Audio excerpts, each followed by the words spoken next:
Morning सगळ्यांना। आणि सकाळचे 10-10:30 झाले ना की स्वयंपाकाची वेळ होत आली की आज काय करायचं हा खूप मोठा प्रश्न असतो। आणि भाज्या तर असतात आपल्याकडे, पण काय करायची भाजी सगळ्यांना आवडली पाहिजे। परत सगळ्यांच्या चॉईस वेगवेगळ्या असतात, नवऱ्याला एक आवडतं, मुलांना एक आवडत नाही, दोघं बहीण भाऊ असतील घरामध्ये, एकाला एक आवडतं एकाला नाही, असं सगळं 10-10:30 झाले ना सकाळचे हे सगळे विचार आपल्या डोक्यात यायला लागतात। भाजी काय करायची, मग सुकी करायची का रस्सा भाजी करायची, कढी करायची का आमटी करायची, हे सगळे विचार डोक्यामध्ये सुरू होऊन जातात। असेच मी 2-3 दिवस तुमच्या बरोबर भाज्यांचे व्हिडिओ शेअर केले होते आणि त्याला तुमचा सगळ्यांचा खूप छान रिस्पॉन्स मिळाला, त्याबद्दल खरंच खूप खूप आभार, खूप खूप धन्यवाद। आणि आज असंच तुमच्याबरोबर एक छोटीशी रेसिपी शेअर करावी म्हटलं, ती म्हणजे खुरासणीची चटणी। कोणी त्याला कारळाची चटणी असं सुद्धा म्हणतं, पण मला खुरासणी हा शब्दच परिचित आहे।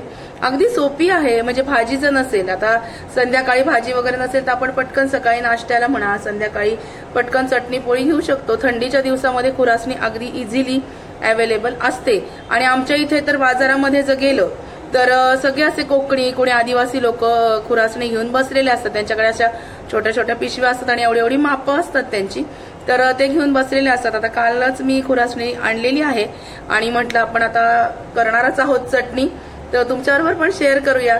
तसेच माझं जे रेसिपीचे व्लॉग्स तुम्ही आवडीने बघता, तसेच माझे डेली व्लॉग्स पण आहेत, ते पण व्हिडिओ मी पोस्ट केलेले आहेत, खूप छान छान आहे। गार्डन कसं केलं हे सगळे तुम्ही बघा आणि मला कमेंट करा।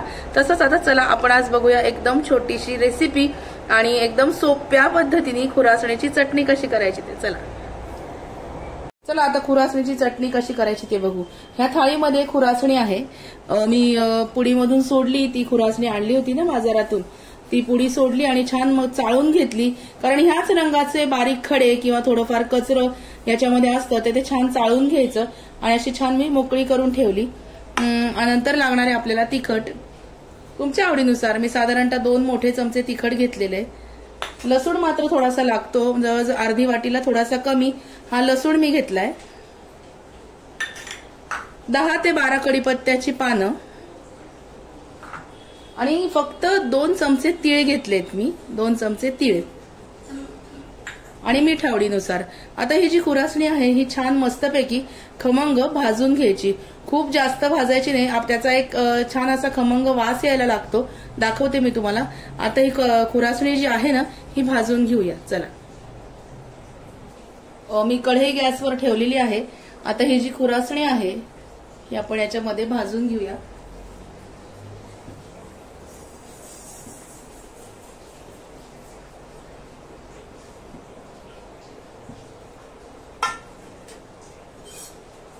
ही छान भाजून घ्यायची आणि ती भाजायला लागली ना खुरासणी की त्याच्यामधून असा तडतड तडतड आवाज येतो आणि छान खमंग असा त्याचा वास सुटतो, म्हणून ही खुरासणी छान मस्तपैकी आपण भाजून घेऊया।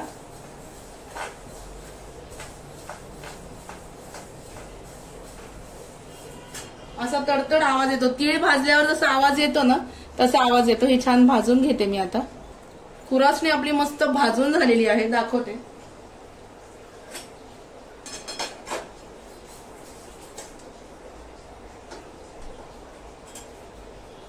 हे बघा,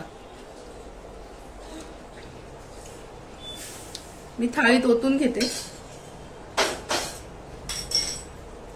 याचा जो रंग असतो हा पहिले अगदी काळा भोर असतो आणि भाजल्यानंतर याचा रंग थोडासा चॉकलेटी व्हायला लागतो। चॉकलेटी रंग असा झाला की समजायचं ही खुरासणी छान भाजली गेलेली आहे। आता ही खुरासणी भाजली आहे छान मस्तपैकी, आता ही आपण मिक्सर मधनं काढून घेणार आहोत। चला,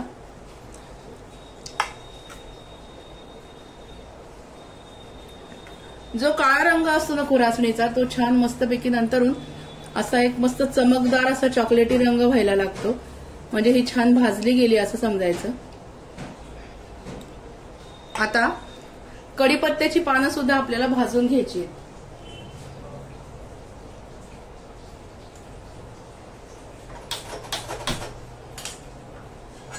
10 ते 12 कढीपत्त्याची पानं मी घेतली होती, ही पण भाजून घेऊया।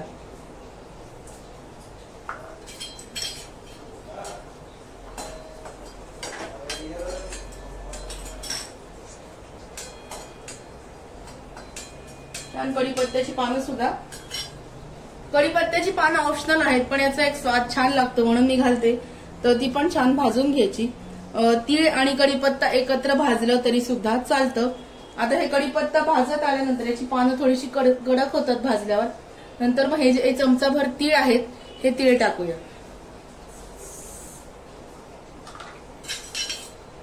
मस्त भाजून घेऊया. हे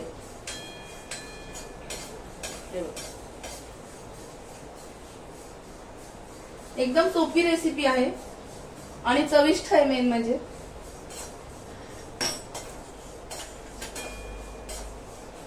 आता ही कढीपत्त्याची पानं जेव्हा ओलसर असतात ना तेव्हा त्याचा असा तुकडा पडतो इझिली. हे तुटल्यावरती असा कडकन आवाज यायला पाहिजे म्हणजे ते पान भाजलं गेलंय असं लक्षात येतं आपल्या.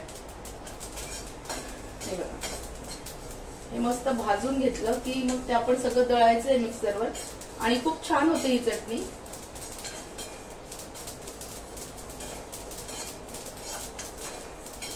तडतड तडतड आवाज येतो आणि तीळ असे उडायला लागतात. जसं आपण तिळगुळाला करतो ना तीळ भाजल्यावर कसं होतं तसंच. मीडियम गॅसवर मस्त भाजून घ्यायचं खमंग एकदम. तुम्हाला असं वाटलं की नको कढीपत्ता तर तुम्ही नंतर काढून पण दळायच्या आधी काढूनही ठेवू शकता. आता हे मस्त मी भाजून घेतले. कढीपत्ता सुद्धा छान भाजला गेलाय आणि आता मिक्सर मध्ये कसं दळायचं ते पण तुम्हाला दाखवते. हे बघा हे सगळे तीळ असे साईडला उडतात भाजताना म्हणजे तीळ खमंग भाजलेत असं आपल्या लक्षात येतं. चला आता ही खुरासणी तीळ कढीपत्ता हे सगळं थंड झाल्यानंतर म्हणजे अगदी गार एकदम गार झाल्यावर जेणेकरून आपण ते हातात घेऊ शकतो एवढं गार होईपर्यंत आपल्याला हाताला चटका नाही लागता कामा. अगदी थंड झाल्यानंतर मग हे दळायचंय मिक्सर मधून. आता मिक्सर मध्ये दळताना काय करायचं हे मिक्सरचं भांडं मी घेतलंय. आता याच्यामध्ये आपण हे सगळी खुरासणी जी आहे ही टाकून घेऊया.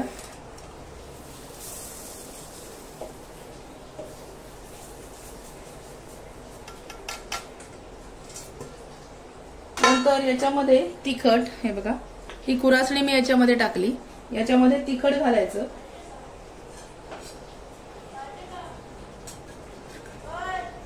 तिखट तुमच्या अंदाजाने तुम्ही घालू शकता. तुमच्या तिखटाचा तिखटपणा किती आहे त्यानुसार.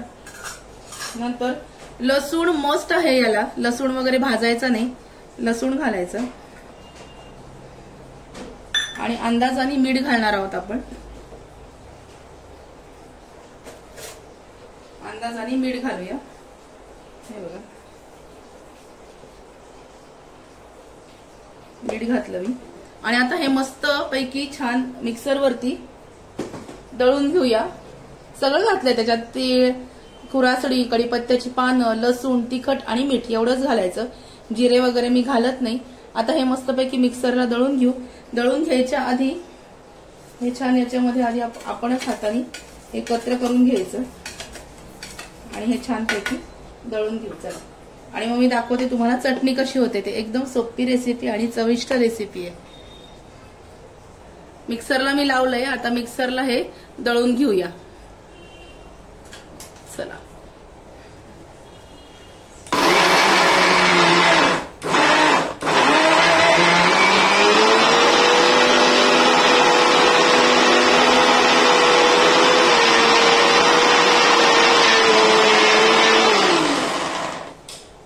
आता छान मस्तपैकी मिक्सरला मी दळून घेतलंय. बघूया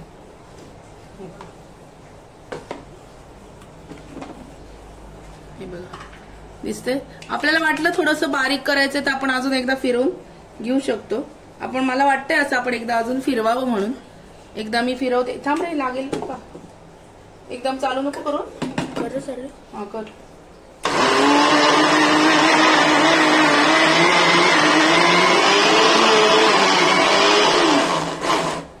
नको ना. मस्तपैकी आता हे मिक्सरला दळून घेऊया.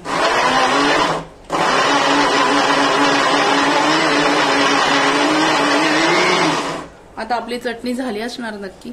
बघूया दाखवते मी तुम्हाला. हे बघा आता मिक्सर मधून छान वाटून घेतली चटणी.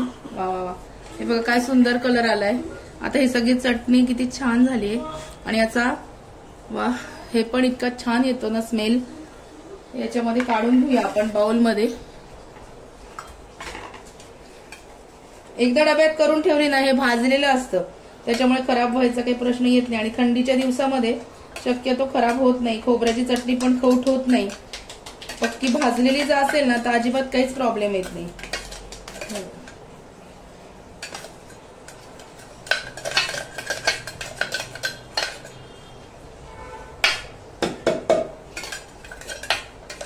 मस्तपैकी याच्यामध्ये काढून घेऊया.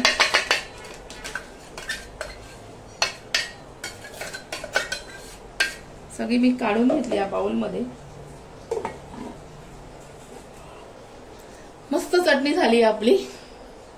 हे बघा मस्त दुसऱ्या भांड्यात मी चटणी काढली, मस्त हलवली छान चमच्यानी आणि आपली खुरासणीची चटणी तयार आहे. आजचा छोटासा व्हिडिओ तुम्हाला कसा वाटला मला नक्की कळवा. आवडला असेल तर चॅनलला लाईक, शेअर आणि सबस्क्राईब करायला विसरू नका. या पद्धतीने चटणी नक्की करून बघा. तुम्हाला लसूण जर जास्त वाटत असेल तर तुम्ही थोडा जरी घेतला तरी सुद्धा चालतो आणि तिखट पण तुमच्या आवडीनुसार तुम्ही घाला. पण चटणी एकदम छान होते. नक्की करून बघा आणि मला कळवा. तोपर्यंत भेटूया अशाच एखाद्या नवीन व्हिडिओमध्ये नवीन विषयाबरोबर उद्याला. तोपर्यंत स्वतःची काळजी घ्या. Bye bye.